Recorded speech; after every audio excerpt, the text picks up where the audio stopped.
Polish your girl Adeola. Real quick, please click the thumbs up button. Thank you. Thank you so much for those that are clicking the thumbs up. Woo! Fada. Oh, Bianca.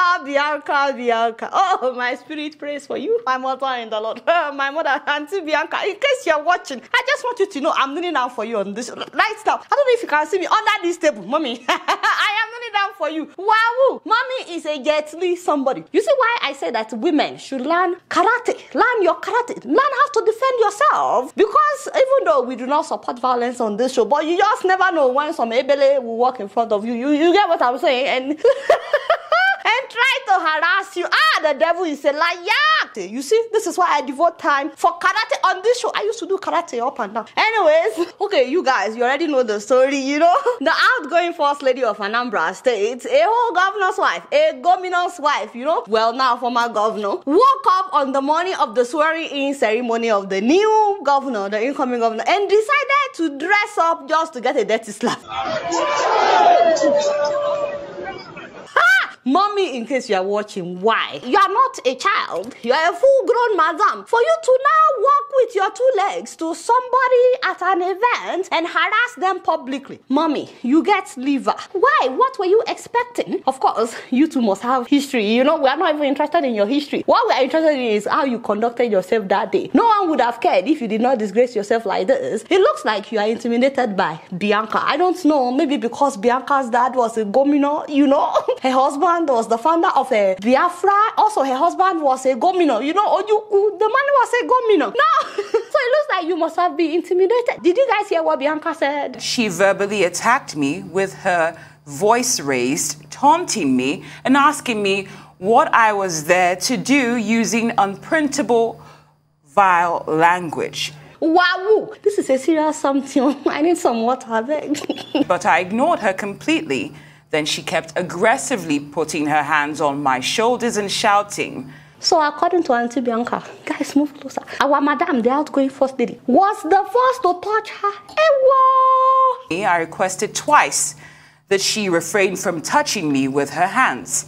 She proceeded to do so yet again and tried to touch my head and remove my head tie. It was at this point I stood up to defend myself and gave her a dirty slap. Jesus is Lord. I was stunned by the stench of whiskey in her breath at such an early hour of the day. How could a first lady be so drunk at that time? Hey, you see, I tell you, Oti is a very wicked somebody. Meanwhile, when Madame told her own side of the story, it did not correlate with the vernacular level of our oblaganta inside the memory of our brain. Because this woman said she only went to greet Bianca. I have never seen anywhere where somebody, an outgoing first lady, would approach somebody at an event and just greet them gingerly, and the person would respond with a what? Dirty slap. Only in Nigeria. Only in Nigeria. Which makes it a little bit hard for me to believe that Madame just went there to greet Auntie Bianca. Do you guys believe what Madame said? Now, the interesting thing is finding out that this is not the first time that Madame was in a fight. Usually with other women. I don't know, so much for women supporting women. As in, I'm just like, my people, nobody should be telling you, especially when you are an adult, that if you have an issue with somebody, confront them privately. If you must to confront them, not publicly. Because you may just yaya yourself publicly. This woman only televised her slap. Father, they had it everywhere from Anambra State all the way to America. And to think that her husband said that she will now be going to the Senate, I said, no, the devil is a liar. This person cannot be making laws for Nigeria. Now, you know what I don't like in all this equation? Who was that man that was telling the camera crew that they should off their camera? Who was that man?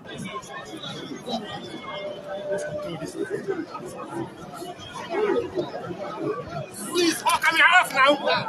Father, you see, why are we like this? We just like to keep an appearance that all is well, even when all is not well. How are we going to get well? When we are sick, we want people to believe we are well. Do you know this is why Nigeria is where it is today? If this was a local event, do you guys know that they would have forced the reporters to erase their footage, and sometimes they will give them money after doing that? We'll see officials that are not doing well in Nigeria, and we'll still not say anything about it. In fact, we'll still be praising them. Let me know what you guys think about that man telling them to off the camera. They were supposed to camera. In fact, they were supposed to zoom in. Remember how they were trying to off Akpabio's microphone during the NDDC saga? It's the same idea. I just told you that we have record to show that most of the contracts in NDDC are given out to members of National Assembly, but you don't know about it. It's okay.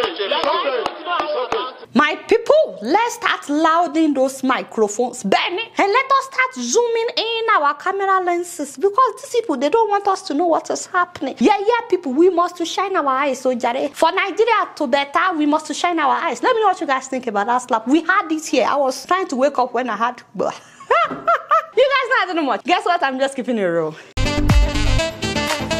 Moving on to Tanzania. Okay, guys, please move closer because this one is angering me. In fact, it is angering my spirit. Forget about what the UAE is trying to do to the people of Tanzania, because I don't expect the UAE to care about Africans. But have you heard what the government of Tanzania is trying to do to its own people? If the UAE says they want to do this, why must you allow them? Your own people. Tanzania is about to kick out about 70,000 native Maasai people. They want to evict them out of their land. Because of what? They want to lease the land to a UAE-based company for them to create a wildlife corridor for trophy hunting and elite tourism. What the heck?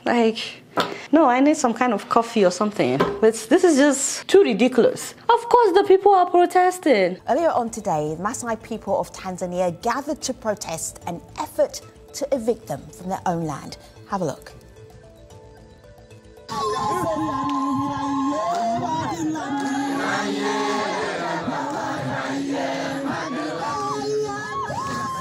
And by the way, this is not the first time that such is happening in Tanzania. In 2018, the East African Country of Justice, EACJ, granted an injunction prohibiting the Tanzanian government from evicting Maasai communities from 1,500 square kilometers. That's about 580 square miles of ancestral, legally registered land in the Loliondo division of Ngorongoro. That's in northern Tanzania. This is not the first time they're doing this. Do you know this will negatively impact their grazing lands, their homes, their entire way of life is about to be disrupted. You will just send people packing. Why? They are not at danger, they are at peace. We're talking about 580 square miles of land. That is what they want to kick them out of right now. To give you an idea of that size, that's almost double the square mile size of New York City. And they want it in order to just give it away to tourists and hunters. Hapa. I don't understand this. Seriously, Tanzanian tourism income is not suffering. They are already making good money in Tanzania. You know, people go to Zanzibar and so on. Tanzania's tourism income is already high. Tanzania made $27 million in the first quarter of 2021 alone in tourism income. That is good money. You are not suffering. So why do you need to do this to your own people? I don't get it. Maybe somebody from Tanzania can help me to get it, to understand. You guys don't know anything, but I just feel like this is not fair. I'm glad that the people are protesting, but let me know what you guys think about this. You guys don't know much. Guess what? I'm just keeping it real.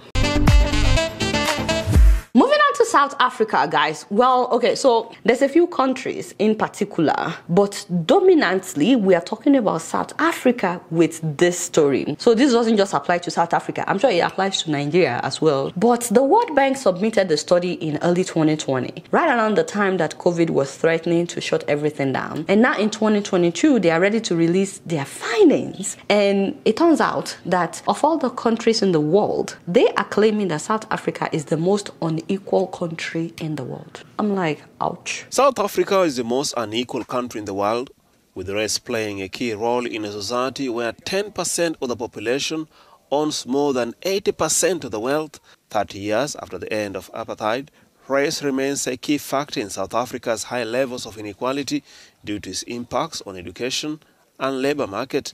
Really? That's messed up.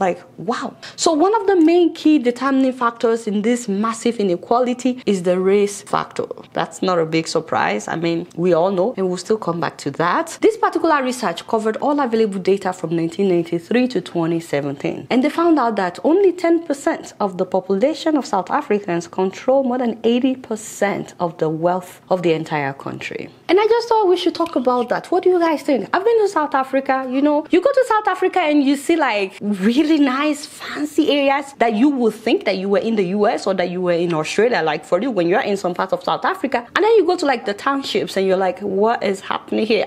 Did I move? Like, when did I fly? When did I get out of the country? And you are still in the same country and they're actually close by each other. I mean, the wealth gap is so obvious in some parts of South Africa, but this doesn't just pertain to South Africa. In Nigeria, where we don't have the race issue, we have politicians making so much money. Look at how much our lawmakers are making. Our lawmakers in Nigeria are the highest paid lawmakers in the entire world. And don't forget that all you need to be a lawmaker in Nigeria is secondary school certificate. Meanwhile, medical doctors who have to be in school for a very long time, you know, they go through med school, this, that, they study. Look at how much they're making compared to our politicians who only need high school certificate. I really want you guys to, you know, talk about this in the comment section. This inequality in wealth distribution in different parts of Africa. When I went to Kenya, the electricity is stable, running water is stable. You go to some of their train stations, even their airports. Kenya is doing really well. And then at the same time, you go to slums like Kibera slum. I went to Kibera slum and I was like, am I still in the same country? The same country of Kenya. It's like that, not just in Africa, in different parts of the world. But we're trying to focus on this inequality in wealth distribution in Africa. I want to know what you guys think about this. Do you believe this, the findings of this report, that South Africa is the most unequal country when it comes to wealth creation? And why is it that only 10% of the population control more than 80% of the wealth of the entire country? Also, a lot of these people are white people who went into South Africa, and now many of them believe that this is their heritage. You know, some of the white people, I'm not being racist, please, but is it ever possible for wealth to be evenly distributed in South Africa? Would people not say you are bringing in the race card if you talk about the fact that this is our ancestral land, you seized it, and now you have made it part of your heritage? So I want to know what you guys think about this in the comment section. Once again, you guys know I really don't know anything. I just want us to get the conversation started. All right, you guys now don't know much. Guess what? I'm just keeping it real.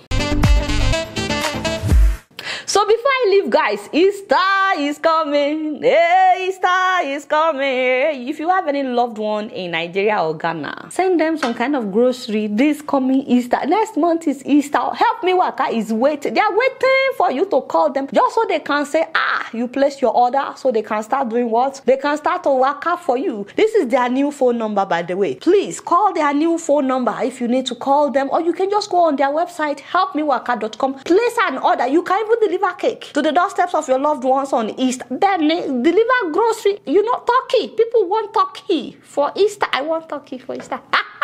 So contact Help Me Waka to help you deliver anything, to help you run any kinds of errands or any grocery shopping, or help you get your transcript as Easter is coming if you want that, so that they can help you run any errands that you would like to run in Nigeria and Ghana. Alright guys, do not forget to click the thumbs up. We are begging you. Alright y'all, it's been real and I'm keeping it real right up in here. Don't forget to follow me on Facebook, Twitter and Instagram. And if you're yet to subscribe to my channel, I'm watching you on Plasma TV. Press the subscribe button and the bell button. Until next time, I will see you later. Peace out.